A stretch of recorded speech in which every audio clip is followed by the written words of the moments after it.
Nosotros, el grupo de narración oral Hecho Cuento, estamos en la gloria. Estamos felices de volver al Festival Narrapalabra, siempre agradecidos a Alejandra Oliver Gule por tus invitaciones. Y hoy hemos venido para presentar un espectáculo para desvestir santos. Ustedes se preguntarán, ¿por qué desvestir y no vestir?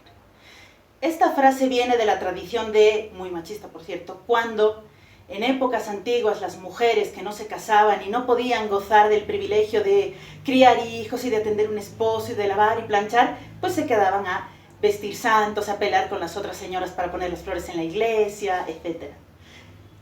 Nosotros hemos estado revisando en estos tiempos de pandemia, en los que, como habrán notado, todas estas cosas de religión han vuelto, ciertas cosas de los santos, y hemos descubierto que hay un santoral en el que todos y todas figuramos. Imagínense, si mis compañeros y nosotras hubiéramos sido dados nombre por ese santoral, seríamos Reparada, Regenfreda, Deodato y Argimiro.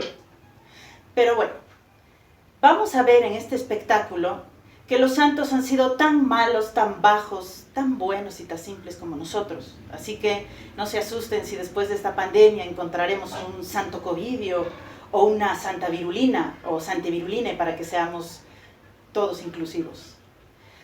Ahora que ha pasado este tiempo de pandemia y de recogimiento espiritual forzoso, de castidad forzosa, hemos tenido tiempo para reflexionar y hemos decidido tomar este espectáculo con mucha responsabilidad, con mucha fe y sobre todo con mucho humor.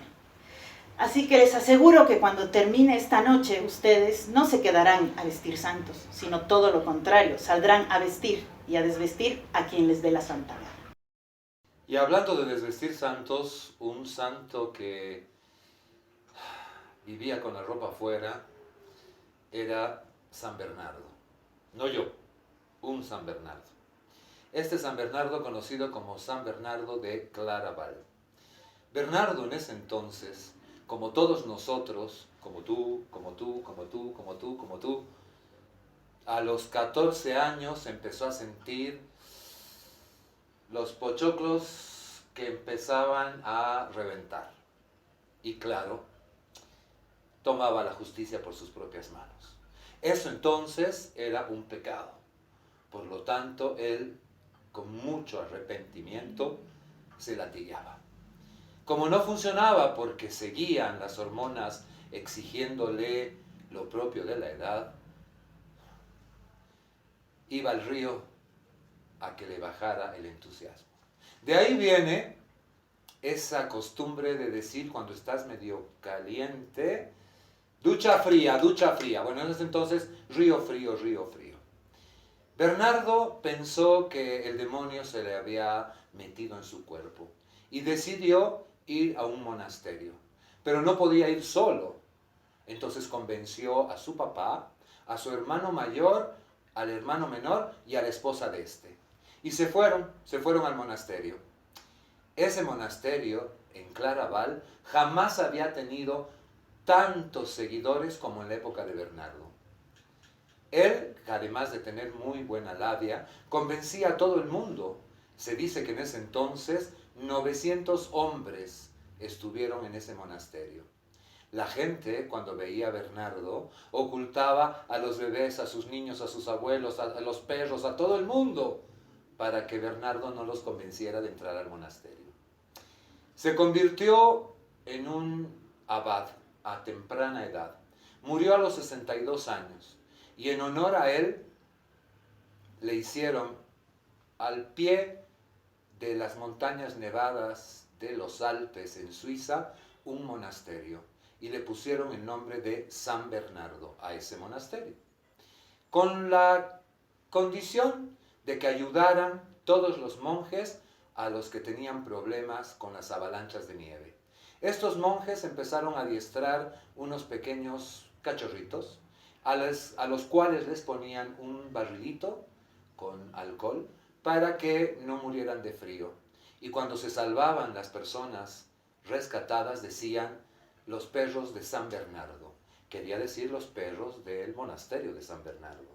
Con el tiempo, estos perros que tienen un nombre extraño como raza, se los conoce como San Bernardo. No son pequeños, son grandes, muy tiernos. Todos los Bernardos somos así. Y gracias a San Bernardo de Claraval nos hemos podido dar cuenta que sentir calentura desde los 14 años es normal y que no necesitamos ducha fría. Y también nos ha aportado en este mundo a esos hermosos perros que salvan vidas. Llega un momento en la vida en el que, lo admitamos o no, todos nos volvemos un poco creyentes. Y empezamos a pedir consuelo y a pedir respuestas a algo divino que debe estar ahí arriba. Así estaba la tía Cloti, una mujer de unos 5, de una edad madura, con todas sus hermanas más feas que ella, más gordas que ella, casadas y con hijos. Y ella con esa soledad que podríamos llamar silvestre y becerril. Un día, mientras estaba sentada en el sofá, tapada con unas mantas, tuvo un rapto divino. Miró al cielo, se hincó en genuflexión y dijo: Dios, ¿por qué me mandas este castigo que casi deberían canonizarme como virgen de tanta escasez? Dime ahora, mándame una señal. Y nada. La tía Cloti, resignada, se volvió a echar entre las mantas. Mientras se movía, sentía que todas las envueltas de doritos alrededor crujían. Sintió una lágrima que le iba cayendo por la mejilla, que se juntaba con las papas fritas que había estado comiendo. Buen sabor. Se echó un trago de priti limón, delicioso sabor, y mientras estaba pensando en cómo podría hacer una mezcla de sabores, se encendió sola la tele. Y no solo en el noticiero, que era lo que ella veía todos los días, en el canal religioso.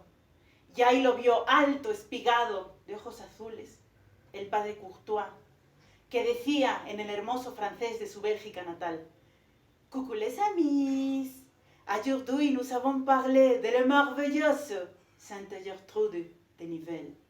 Y ahí la voz del padre Leopoldo Dubigio de las Casas traducía en un preciso español: Buenas tardes, amigos, hoy vamos a hablar de la maravillosa Santa Gertrudis de Nivelles. Ahí la tía Cloti se dio cuenta de que eso era un llamado divino.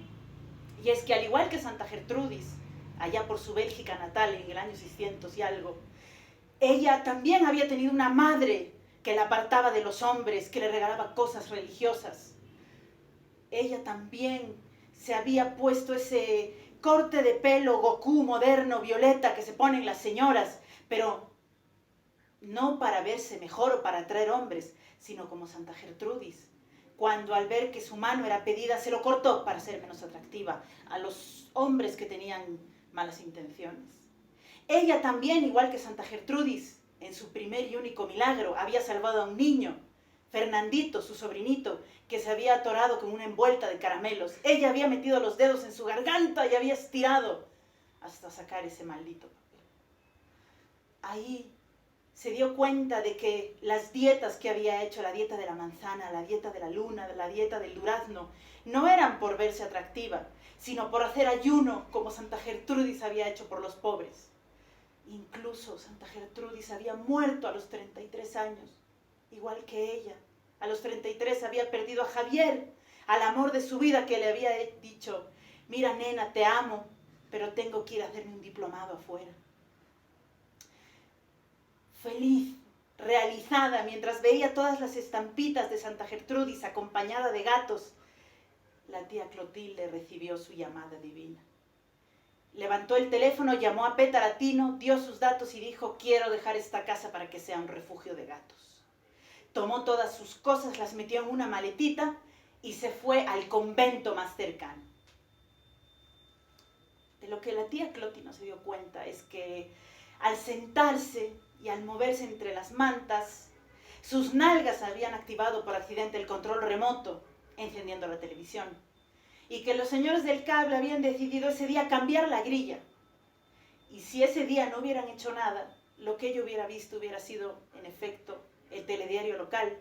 Y ahí estaba su novio de toda la vida, que había sido recibido porque había hecho un gran trabajo como veterinario después de su diplomado, y él ahí compungido con un diamante de oro de 24 quilates Le pedí a la población, por favor, que le ayudaran a encontrar a Cloti, al amor que había dejado hace más de 20 años porque quería casarse y hacerle una mujer rica y feliz en Dubái.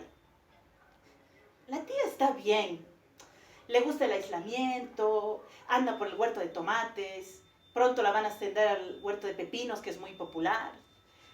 Pero yo les quiero pedir, por favor, que la próxima vez que reciban un llamado divino, duden.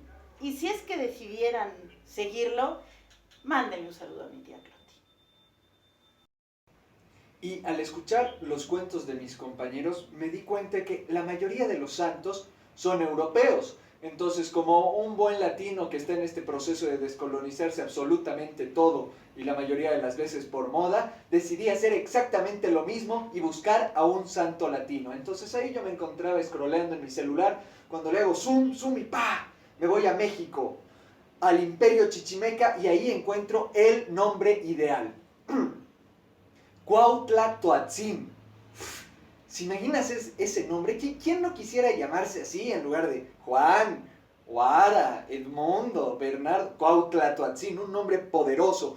Y él, Cuaut, para fines terapéuticos y de la historia, claro que es mucho más fácil pronunciarlo, era un indígena del Imperio Chichimeca, fuerte, agricultor, que trabajaba la tierra. Él se encontraba de lo más tranquilo cuando un día le cortaron el servicio del agua. Vieron que eso es muy común en Latinoamérica, pues desde hace mucho tiempo. Y pues tuvo que ir a una montaña donde había el 21 chorrito de agua para tener un baldecito y poder por lo menos acicalarse un poco, beber algo de agua. Y ya cuando llegó a esa subida, cuando estaba estirado ahí al borde del precipicio para recibir agüita, lo escuchó. Y ustedes saben que si hay alguien que tiene plata para producción, es el cielo. Así que sonaron las trompetas, los gritos de palomas, los ángeles. ¡Oh! Y se apareció ella, la Virgen. En medio de tanto griterío y bulla, él soltó el balde, que se le cayó a la profundidad del precipicio. Y tenía que volver y se iba a quedar sin agua. Y la señora ahí, que le dice: has sido tocado por la gracia divina y debes construir un templo aquí. Aquí arriba. Claro, él trató de explicarle en su lengua nativa. Popocatépetl, Nahuatl, Xoloitzcuintle. Claro, ahí la Virgen usó este sudón y ¡pum! Se eliminó el traductor que tenía en los oídos, no escuchó un carajo y desapareció. Y bueno, él dijo: necesito cambiar mi proveedor porque el peyote que me he fumado está increíblemente fuerte. Y ya se bajó sin agua, sucio. Durmió esa noche más o menos tranquilo, a pesar de que estaba algo mugroso. Al día siguiente, que volvieron a conectarle el servicio, él se encontraba lavando los platos cuando vuelve a escuchar los sonidos. La producción, se aparece la Virgen, le susurra al oído: ¡el templo! Se asusta y bota los platos, se le rompe la vajilla nueva que su mamá le había regalado, colonial, de esas difíciles de encontrar. Ay, ni modo, en la tarde se encontraba ahí regando un poco las plantas y se vuelve a aparecer el templo. ¡Ay! Se le va la manguera y se entra el agua por la ventana y se le arruina la pared nueva, recién pintada con técnicas rupestres. Y así la tarde siguiente se encontraba con el asadón, se le aparece la Virgen, ¡paf! ¡Chao pie! Con el asadón, o sea, el tipo iba a acabar por partes. Pero el colmo llegó aquella noche. Primero, cuando él se encontraba cepillándose los dientes y se le vuelve a aparecer la Virgen, le susurra al oído a los ángeles, los arcángeles, que no sé qué, el templo. ¡Oh! Se traga el cepillo. Y ya. La gota que rebasó el vaso, que lo enloqueció, fue cuando él se encontraba en lo mejor de su ducha, cantando unas canciones de Shakira. Y se le vuelve a aparecer la Virgen y el otro empelotado no sabe qué hacer. ¡Suficiente! Agarra, se viste, sale corriendo a la puerta del obispo para cumplir el deseo de la Virgen. Bueno, obispo, el representante de la iglesia, un español muy fino, a quien le toca la puerta y la escena es más o menos así. Abre la puerta y lo ve. Y le vuelve a cerrar la puerta. Cuaut vuelve a tocar, el español le abre, muy gentil, lo invita a pasar y lo saca por la habitación de servicio que tenía en la cocina y no vuelve a entrar. Cuautla Toatzin sale y dice: bueno, sabrás que lo intenté. Aquella noche se le volvió a aparecer en los sueños. Ya era desquiciante. Pero felizmente él, un hombre muy inteligente de aquel entonces, tenía dos grandes habilidades que van a ser muy beneficiosas para esta historia. La primera es, él sabía pintar muy bien sobre tela, con acrílex. Y además, era un gran ventriloquista, pionero de la profesión. Y claro, se había acordado bastante bien de la señora que se le había parecido, pero se puso a pensar, nadie me va a creer, entonces le pondré un toque más silvestre, más rústico, más indígena. Entonces pintó una virgen similar a la que había visto, pero indígena. Se acercó a la casa de este español, le tocó la puerta y antes de que lo bote le muestra el trapo de la virgen y con sus habilidades de ventriloquismo le habla. El español convencidísimo: Dios mío santísimo, esto es un milagro. No solo 1, 2, 3, 4, 100 templos si es necesario vamos a construir allá arriba. Ahora mismo. Hijo, y tú eres un tocado por la gracia divina, estás bendito, Dios te santifique y todo lo que divino que te pueda dar, te lo dé. Bueno, Cuauhtlatoatzin, gracias, entrega el trapo y cuando se estaba yendo el español lo veía irse. Y lo llama como nosotros solemos llamar a los beceros a veces. ¡Chico! Lo hizo venir. ¿Cómo te llamas? Cuauhtlatoatzin. Desde ahora vas a ser Juan Diego. Paréntesis, ¿se han dado cuenta que eso es algo que les fascina a los de la iglesia? Como que cambiar los nombres de las cosas. Cierro paréntesis. Desde ahora serás San Juan Diego, pero necesitas cumplir algunos requisitos para poder ser parte de la iglesia, evidentemente. Entonces te vamos a quitar tus tierras, te vamos a dejar en la pobreza, además del nombre que ya te hemos cambiado, y como me va a dar una pena enorme tener que verte morirte en este pueblo, además te voy a desterrar. Y así fue. Pasaron unos 15 años y Juan Diego, Cuaut para nosotros los amigos, murió de hambre en algún pueblo o lugar cercano. Pero eso sí, si hay algo que hay que agradecer a esta santidad es que ahora, cuando vayamos a México y visitemos el templo de la Virgen de Guadalupe, tendremos en cuenta este gran sacrificio. Hermanos y hermanas, regocijémonos. Después de todas nuestras investigaciones, logramos al fin encontrar una santa perfecta. La santa que les traigo yo no es europea, no es latinoamericana, no, ella es mucho más exótica. Ella viene de Egipto, la tierra de los faraones. Y no tiene ningún nombre raro. Ella se llamaba María. María de Egipto. Cuenta la historia que María era una joven rebelde, contestataria, que un día decidió que estaba harta de todo y ella solita se fue a Alejandría. Durante 17 años en la ciudad de Alejandría, ella ejerció sin pausa alguna la prostitución. Y es más, no cobró ni una sola atención. Y es que a ella le encantaba, le fascinaba compartir esas aventuras sexuales, le encantaba seducir y llevar por el camino de la perversión a todo hombre que pillara cerca, especialmente a los jóvenes estudiantes. Dicen por ahí que una de sus frases favoritas era esa que dice: no hay abominación de la que yo no sea maestra. También se le atribuyen frases como esa que dice: de lagartija para arriba todo es cacería.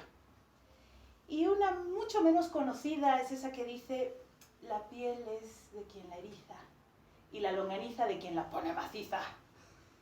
Pero bueno, tenemos que tomar en cuenta también que Alejandría por aquellos entonces era lo que sería para nosotros Nueva York. En los puertos de Alejandría ella se encontraba con vikingos, árabes, persas, romanos, galos. Había de todo, y ella era tan feliz. Pero los años fueron pasando. Después de 17 años, la cosa empezaba a decaer un poco y ella también empezaba a aceptar clientes ya de más edad. Todos sus estudiantes ya estaban casados, ya tenían hijos, ya tenían nietos. Venían bajitos, gorditos, calvitos, incluso esos que llamamos el culo de aspirina, con perdón. Les explico, el culo de aspirina es solamente plano y ahí la rayita. Todos conocemos uno, todos hemos visto uno, En el peor de los casos, todos tenemos uno. Así que empezó a aburrirse tanto que decidió que necesitaba un cambio de aires porque ya todos la tenían igual. Una de esas noches en las que ella paseaba por el puerto, luciéndose, vio que había un barco que decía, parten peregrinos a Jerusalén. Y ella dijo, una jerusalemita no la he visto en mi vida, tengo que ir. Así que se marchó esa misma mañana. Imagínense ustedes el triste paisaje del puerto de Alejandría, todos los hombres que se despedían de Mari la Cleopatra, que era su nombre de guerra, se despedían con la mano, recordando todo lo que ella les había enseñado con la mano. El viaje horrible, aburridísimo. El barco a rebosar de peregrinos y solamente ella a un lado. Y el mar simplemente se movía un poco para acá, para allá. Y los días pasaban interminables hasta que ella fue acercándose poco a poco y en uno de esos mínimos vaivenes se chocó con uno de los marineros y el disculpe usted, y qué calor, y la miradita, y la sonrisita. Y bueno, terminó zumbándose a toda la tripulación. Finalmente se bajó en Jerusalén, se despidió con sentidos abrazos de todos ellos y empezó su nuevo camino. Ahí, en Jerusalén, encontró el verdadero arrepentimiento. Pero no el arrepentimiento cristiano, el arrepentimiento de haber sido una ciudad tan espantosa, porque le dicen la ciudad santa porque ahí no peca nadie. Ella iba sola al muro de los lamentos a lamentarse por estar en ese sitio. Ni una sola circuncidada vio en todo ese tiempo. Se golpeaba el pecho, le pedía al de al lado, no me quiere golpear un poco. Nada. Uno de esos días se aburrió tanto que salió a pasear y a divertirse, a ver. Y al pasar por un edificio que tenía unas enormes puertas de madera abiertas, ahí lo vio a él. Rubio, ojos verdes, barbita. Apenas llevaba así una tela justo debajo del abdomen del lavadero, entre el abdomen del lavadero y ese surquito que se le hace a los hombres que hacen CrossFit. Ahí estaba él divino y ella dijo, este es una especie de table y yo tengo que verlo bailar.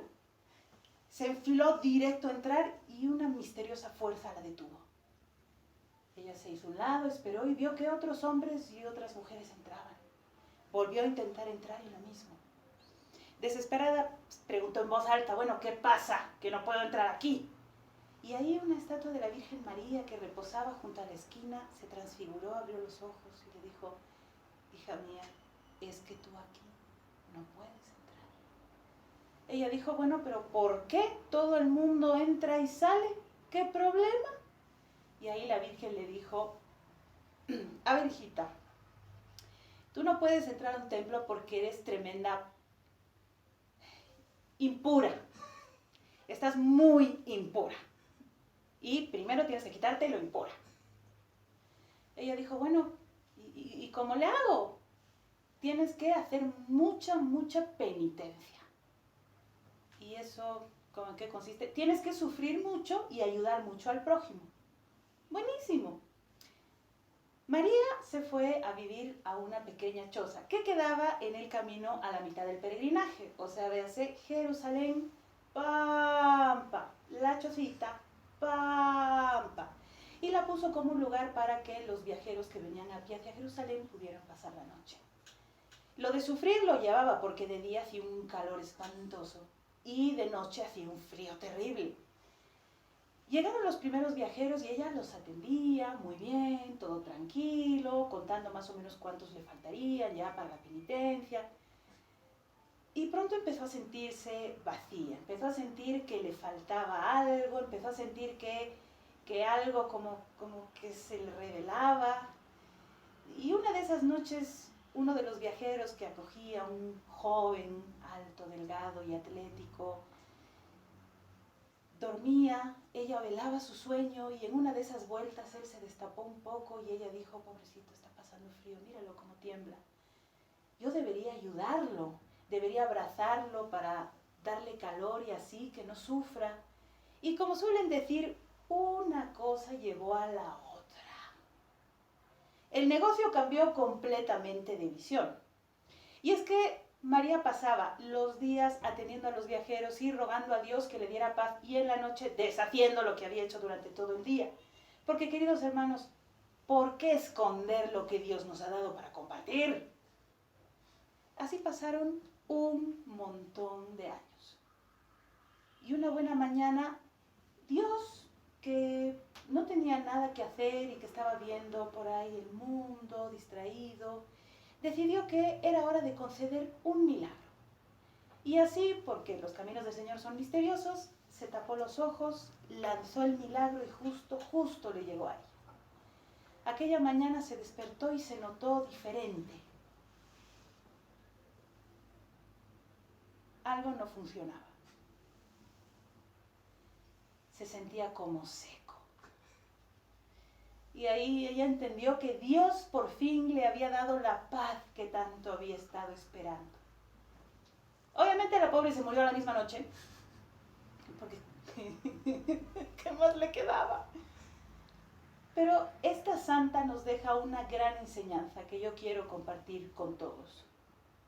Pequen, pequen, pequen, pequen, porque cuando ya Diosito nos dé la paz, ya se acabó. Y como todo tiene un final, hermanos y hermanas, llegamos al final de esta noche y de estos cuentos. Así que les pido por favor que cuando vean a sus vecinos, se den la paz del COVID. Pueden usar el puño, pueden usar el codo. Llevemos siempre el barbijo. Al igual que el corazón, lo tenemos levantado. Pongámonos, hermanos y hermanas, alcohol en gel, lo tenemos preparado. Y vayamos esta noche a desvestir a quien nos dé la gana. Podemos irnos en paz.